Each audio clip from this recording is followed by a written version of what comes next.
Sir যোৱাকালি পৃথ্বীৰাজ নাৰায়ণ দেৱমেছে এটা কথা কৈছে যে হেৰি প্ৰিয়া বসুমতাৰীৰ হত্যাকাণ্ডৰ লগত জড়িত ৰঞ্জিত বসুমতাৰী তেখেতে কথাখিনি প্ৰেছত নকৈ য'ত আইনত য'ত ক'ব লাগে তাতে ক'লে হ'ল। মই কাৰো এগেইনষ্টত টিভিৰ জৰিয়তে কথা নাপাতো, এইটো ঠিক কথা নহয়। আৰু কাবাক মাৰ্ডাৰ কৰা বুলি কোৱাটো বহুত ডাঙৰ কথা। এনে ক'লে মোৰ ওপৰত ক্ৰিমিনেল ডিফামেশ্যনো লাগিব পাৰে, এইটো বহুত ডাঙৰ কথা। গতিকে কোনো কথা প্ৰমাণ নোহোৱাকৈ আমি ক'তো ক'ব নালাগে, আৰু যদি প্ৰমাণ আছে এছপিক দি দিব লাগে। কচুগাঁৱৰ পিছত আকৌ ইয়াত চৰাইবিল আজি মোৰ 36 সমষ্টিত মোৰ কেম্পেইন হৈ গ'ল। কোকৰাঝাৰত, চালাকাটি আৰু পৰ্বতঝৰ, গোসাইগাঁও আৰু দেৱৰগাঁৱততো আমি কৰাই নাই। গতিকে 4টা ছিট মাইনাছ কৰিলে 36 জেগাত মোৰ মিটিং হৈ গ'ল।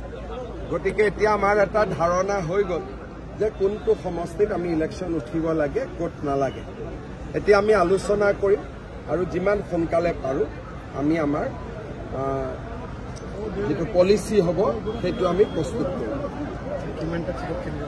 আমি এনেইতো যিমানটা জেগাত গৈছোঁ এইবাৰ বিজেপিৰ পজিশ্যন চবতে, কিন্তু তথাপিতো আমি চাই চিতি ইলেকশ্যন খেলিম।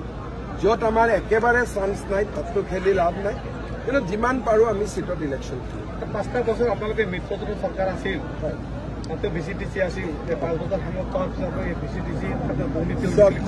VCDC বোলা বস্তুটো ঠিক নহয়। অসমততো নাই VCDC। এই কথাটো চলি আছিল, ইমান দিন চলি আছিলে, কিন্তু ক'ৰবাততো শেষ হ'ব লাগিব, নহ'লে তেতিয়া আপোনালোকে দেখিছে পাব্লিক কিমান অপ'জ কৰি আছে। গতিকে যিটো চলি আছিল বুলিতো চলি থাকিব নোৱাৰে, ক'ৰবাততো চেঞ্জ হ'ব লাগিব। বেয়া যিয়ে নহওক কিয় চলি আছিল, প্ৰথমতে ভাল বুলি চলিছিলে, ভাল নহ'ল, বেয়া বুলি হ'ল, তাক বন্ধ কৰিব লাগিব। হাগ্ৰামা মহিলাৰ চৰাইবিলত আগতেওতো আমি বাই ইলেকশ্যনো আমি জিকিছোঁ, লোকসভা ইলেকশ্যনো আমি জিকিছোঁ। গতিকে এনেকুৱা কাৰো কোনো গড় নহয়।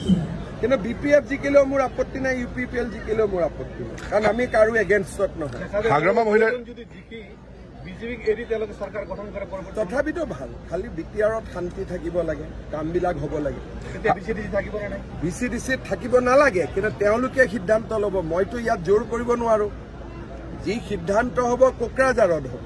যদি বিজেপিৰ চৰকাৰ হয় নাথাকে, বেলেগৰ চৰকাৰ হ'লে তেওঁলোকক আপোনালোকে সুধিব লাগিব, তেওঁলোকৰ হয় মই উত্তৰটো কেনেকৈ দিম। হাগ্ৰামা মহিলাৰীয়ে কৈছে BPF প্ৰথম, BJP দ্বিতীয়, UPPL তৃতীয় হ'ব। আপোনাৰ সমীকৰণ? মই এতিয়ালৈকে সমীকৰণ লগোৱা নাই, কাৰণ মই BTRত যোন থাকে তেওঁলোকে সমীকৰণ লগাব পাৰে। মইতো গুৱাহাটীত থাকোঁ, গতিকে সমীকৰণ মই কেনেকৈ লগাব পাৰিম? আপুনি সন্তুষ্ট নে ৰাইজৰ ইমান সঁহাৰি চবতে? মইতো আগে পিছেও BTRত আহোঁ। UPPL বা BPFৰ লগত জইণ্ট মিটিং পাতিলে ইমান মানুহ হয়, কিন্তু বিজেপিৰ অকলা মিটিঙততো ইমান মানুহ নহয়। গতিকে আগে পিছে UPPLৰ ফ্লেগ থাকে, BJPও থাকে, BPFও থাকে, BJPও থাকে, তেতিয়াতো গম নাপায়। কিন্তু এতিয়াতো এই মানুহখিনি বিজেপিৰ মিটিঙতে আহিছে। স্যাৰ যোৱাকালি পৃথ্বীৰাজ নাৰায়ণ দেৱমেছে এটা কথা কৈছে যে হেৰি প্ৰিয়া বসুমতাৰীৰ হত্যাকাণ্ডৰ লগত জড়িত ৰঞ্জিত বসুমতাৰী তেখেতে কথাখিনি প্ৰেছত নকৈ য'ত আইনত য'ত ক'ব লাগে তাতে ক'লে হ'ল। মই কাৰো এগেইনষ্টত টিভিৰ জৰিয়তে কথা নাপাতো, এইটো ঠিক কথা নহয়। আৰু কাবাক মাৰ্ডাৰ কৰা বুলি কোৱাটো বহুত ডাঙৰ কথা। এনে ক'লে মোৰ ওপৰত ক্ৰিমিনেল ডিফামেশ্যনো লাগিব পাৰে, এইটো বহুত ডাঙৰ কথা।